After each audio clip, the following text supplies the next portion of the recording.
In this video, I'll show you how to change your font on Webflow. Alright, so here we are on the Webflow dashboard, and before we go to our website, there's something that I want to show you, and that is if we need more fonts. What we can do is click on the three little dots, then click on Settings, then we want to go to Fonts on the left. Now here in Fonts, we can select some Google fonts. We have a whole list here. And here you can choose your scripts to include or your variants if there are, and then just hit Add Font. And now you'll see it's added to the list of Google fonts that we have here. Furthermore, you don't just have to use Google fonts.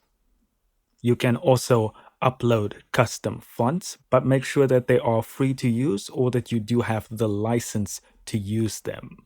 And of course, for those who use Adobe fonts, they can put in their API key here. I don't, so I'm going to skip that. All right, so let's go back to all sites and let's go and open our test site here. All right, so here on our test site, we want to click on any text here. So let's choose this box.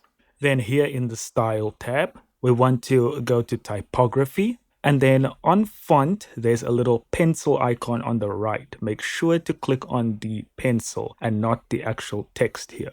And then you'll see value at the bottom, and that'll bring up a drop down with all of your fonts. And here you can see Google fonts, web fonts, and so forth. And let's use our Google font that we imported. And there we are. That is how simple it is. Thank you so much for watching. Don't forget to hit like and subscribe, and I'll see you in the next video.